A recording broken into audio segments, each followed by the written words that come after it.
ಖ್ಯಾತ ನಟ megastar ಚಿರಂಜೀವಿಗೆ deep fake ಕಾಟ ಶುರುವಾಗಿದೆ. ಚಿರಂಜೀವಿ ಹೆಸರು ಹಾಗೂ ಚಿತ್ರವನ್ನ ಬಳಸಿಕೊಂಡು ಎಐ ರಚಿತ ಮಾರ್ಫಿಂಗ್ ಮಾಡಲಾದ ಅಶ್ಲೀಲ ವಿಡಿಯೋಗಳನ್ನು ಪ್ರಕಟಿಸಿದ್ದಾರೆ ಎಂದು ಆರೋಪಿಸಿ ಹಲವು ವೆಬ್ಸೈಟ್ಗಳ ವಿರುದ್ಧ ಹಿರಿಯ ನಟ ದೂರು ದಾಖಲಿಸಿದ್ದಾರೆ.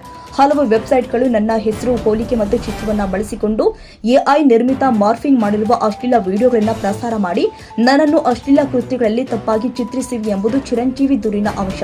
ದೂರಿನ ಮೇರೆಗೆ ಹೈದರಾಬಾದ್ ಸೈಬರ್ ಕ್ರೈಂ ಪೊಲೀಸರು ಸೆಕ್ಷನ್ 67 ಮತ್ತು 67 ಭಾರತೀಯ ನ್ಯಾಯ ಸಂಹಿತೆ 79, 294, 296 ಮತ್ತು 336 ಮತ್ತು 1986 ಮಹಿಳೆಯರ ಅಸಭ್ಯ ಪ್ರಾತಿನಿಧ್ಯ ಕಾಯ್ದೆಯ 2, 3 ಮತ್ತು 4 ಅಡಿಯಲ್ಲಿ ಪ್ರಕರಣ ದಾಖಲಿಸಿದ್ದಾರೆ.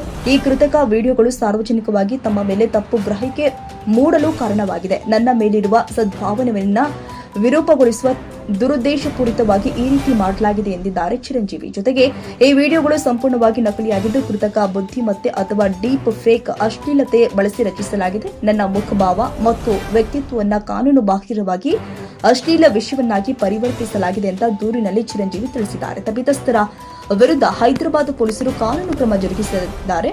ತಂತ್ರಜ್ಞಾನವನ್ನ ದುರುಪಯೋಗಪಡಿಸಿಕೊಳ್ಳುವವರ ವಿರುದ್ಧ ಕಠಿಣ ಕ್ರಮ ಜರುಗಿಸಬೇಕಾಗಿದೆ.